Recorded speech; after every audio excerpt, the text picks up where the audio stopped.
Pagi Gereja Oikos Online. Sebelum Anda melakukan aktivitas lebih lanjut, ikutilah Renungan Pagi hari Senin, Rabu, dan Jumat jam 4.30 pagi di YouTube channel Gereja Oikos Online. Shalom, selamat pagi Gereja Oikos Online. Kita kembali hadir di dalam Renungan Pagi. Kita bersyukur untuk hari yang baru yang Tuhan berikan buat kita. Mari sekarang kita siapkan hati kita untuk kita duduk diam di bawah kaki Tuhan dan kita memuji, memuliakan nama Tuhan.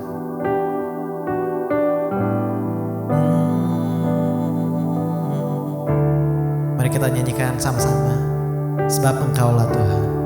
Sebab Engkaulah Tuhan yang Maha Tinggi.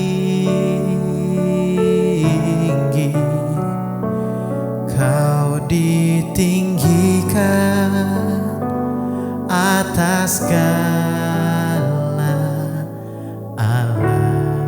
Amin. Sebab Engkaulah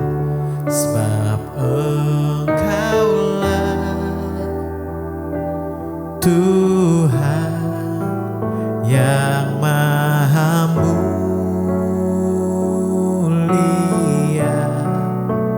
Engkau dimuliakan atas segalanya.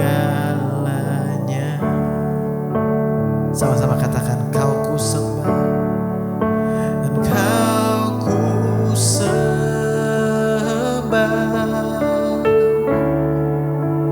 Kau ku sembah, Engkau ku sembah, oh Tuhan. Sekali katakan, Kau ku sembah, Kau ku sembah,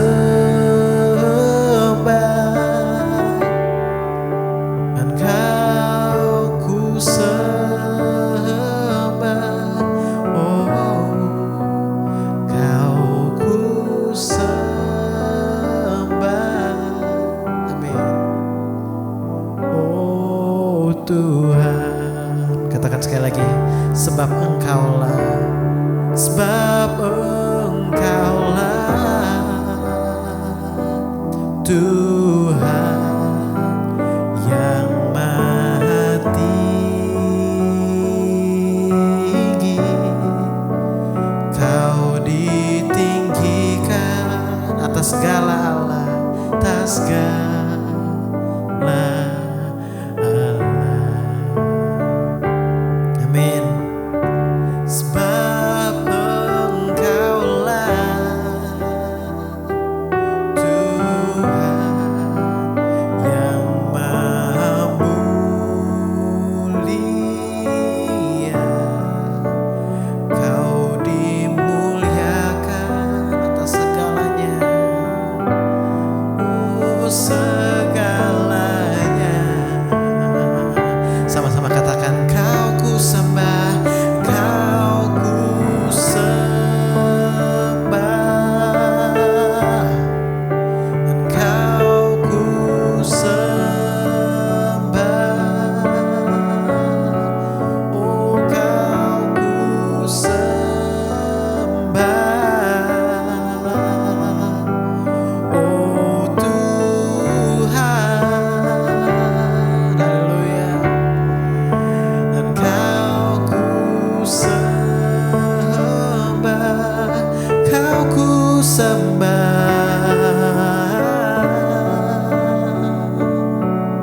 Yesus Tuhan.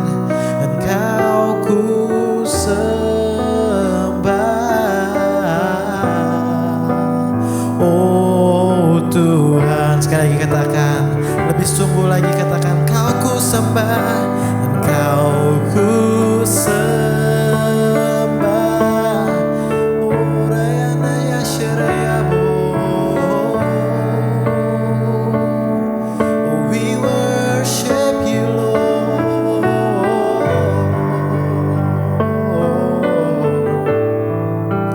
Oh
Puji Tuhan.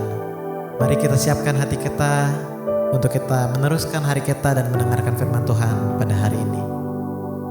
Tuhan memberkati.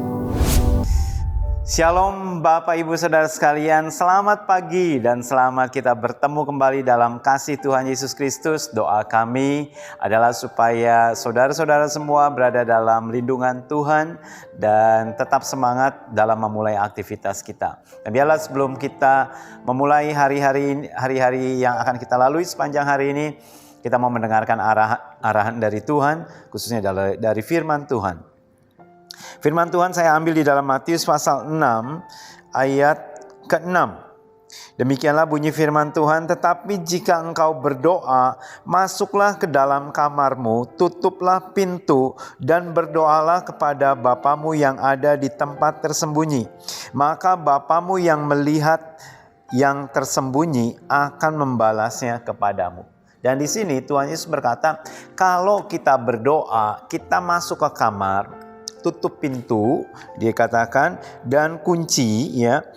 Masuklah ke dalam kamarmu, tutuplah pintu, dan berdoalah kepada Bapamu di tempat yang tersembunyi.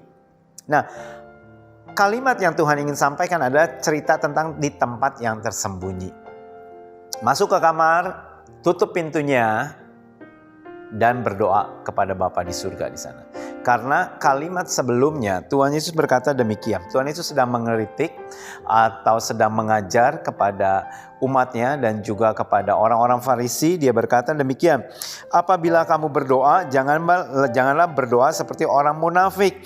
Mereka suka mengucapkan doanya dengan berdiri di dalam rumah-rumah ibadat dan di tikungan-tikungan jalan raya. Ya, supaya dilihat oleh orang. Beberapa hari yang lalu kita mendengarkan firman Tuhan, apabila kita memberi dengan tangan kanan, tangan kiri jangan tahu. Supaya dengan demikian juga pada waktu kita memberikan sedekah, supaya pada waktu kita memberi sedekah, tujuan utama dari memberi sedekah bukan untuk dilihat oleh orang. Dan hari ini juga Tuhan Yesus mengajarkan kalau kamu berdoa, tujuannya bukan untuk dilihat oleh orang. Bukan untuk dilihat oleh orang, wah bahwa saudara itu suci sekali, dekat dengan Tuhan, sebentar-sebentar bahasa roh, sebentar-sebentar wah, terus kemudian mengucapkan yang mungkin tutup mata dan qomat kamit, wah ini orang ini sangat religius sekali, sangat luar biasa sekali, dekat sekali dengan Tuhan. Bukan itu tujuan. Ibadah kita bukan untuk dilihat oleh orang. Tetapi ibadah kita adalah kita melakukannya karena kita mengasihi Tuhan. Begitu juga dengan berdoa. Kata Tuhan, kalau kamu berdoa, kamu masuk ke kamar, tutup pintu, dan berdoa di sana. Artinya, lantas bagaimana kalau misalkan, kalau saya di bus Pak, atau di MRT, saya nggak bisa doa gimana? Artinya harus kata-katanya firman Tuhan harus masuk di dalam kamar dan terus kemudian tutup pintu dan berdoa. Sedangkan saya di public place, gak bisa berdoa dong. Bukan demikian. Tetapi artinya tujuan utama dari Tuhan memerintahkan untuk orang masuk kamar, artinya supaya tidak dilihat oleh orang. Supaya saudara bisa konsentrasi. Pisahkan dirimu dari kegiatan yang ada. Pisahkan dirimu daripada hal-hal yang ada di luar sana, masuk ke dalam kamar dan tutup kamar tersebut. Jadi pada waktu kita datang kepada Tuhan, entah dalam bentuk ibadah, dalam bentuk berdoa, dalam bentuk merenungkan firman Tuhan, kesampingkan semua, taruh di luar, masuk ke dalam kamar, dalam arti saudara menyendiri bersama Bapa di surga. Singkirkan handphone, singkirkan WhatsApp, singkirkan komputer, semuanya, dan saudara hanya bersama-sama dengan Tuhan saja. Kadang-kadang handphone itu mengganggu sekali, apalagi khususnya kalau ada bunyi dering. Pada waktu saudara mau bersekutu dengan Tuhan, matikan handphone atau taruh di dalam silent mode. Bagaimana kalau misalnya ada urgent call? Biarkan orang tersebut nanti memanggil saudara. Saudara sedang bersama-sama dengan Bapa di surga, jauh lebih penting.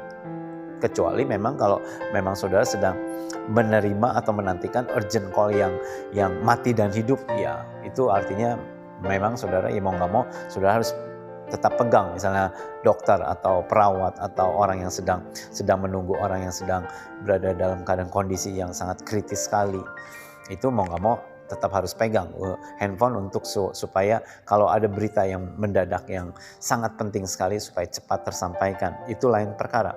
Tetapi pada waktu saudara berada dalam keadaan tenang, dalam keadaan seperti biasanya, firman Tuhan berkata, kalau kamu mau berdoa, kamu menyingkir dari kegiatanmu yang saat ini, sembunyikan dirimu, masuk ke dalam kamarmu, cari tempat yang saudara hanya ada saudara dengan Tuhan. Entah di mana, mungkin di kantor saudara, saat orang lain lagi lunch, saudara mungkin, saya lunchnya nanti saja, kalian dulu. Dan saudara ingin berdoa, saat itu saudara bisa bersama-sama dengan Tuhan, saat itu di meja saudara, pada saat orang lain sedang tidak ada. Atau di rumah, ya pada saat anak-anak sekolah, suami kerja, saudara bersekutu dengan Tuhan, saudara berdoa dengan enjoy, dengan menikmati waktu bersama-sama dengan Tuhan tanpa ada yang mengganggu. Matikan TV, matikan YouTube, ya semua, singkirkan handphone, dan saudara bersama-sama dengan Tuhan. Dan biarlah renungan hari ini boleh membawa kita untuk datang lebih dekat kepada Tuhan. Dan saya percaya pada waktu kita menyediakan waktu untuk Tuhan, Tuhan pasti berbicara kepada kita sekalian. Amin. Mari kita satu dalam doa. Tuhan Yesus, ajar kami untuk kami memberikan waktu atau menyediakan waktu yang terbaik kami untuk kami dapat menyendiri bersama dengan Bapa di surga. Tuhan, dan biarlah Tuhan beritahuan kepada kami atau murnikan motivasi kami saat kami datang kepada Tuhan, bukan untuk dilihat oleh manusia, tapi sungguh kami ingin dekat dengan Tuhan. Berkati aktivitas anak-anak-Mu yang akan mereka kerjakan sepanjang hari ini Tuhan. Di dalam nama Tuhan Yesus kami serahkan semua ini. Amin. Tuhan Yesus memberkati saudara sekalian. Shalom. Sampai jumpa.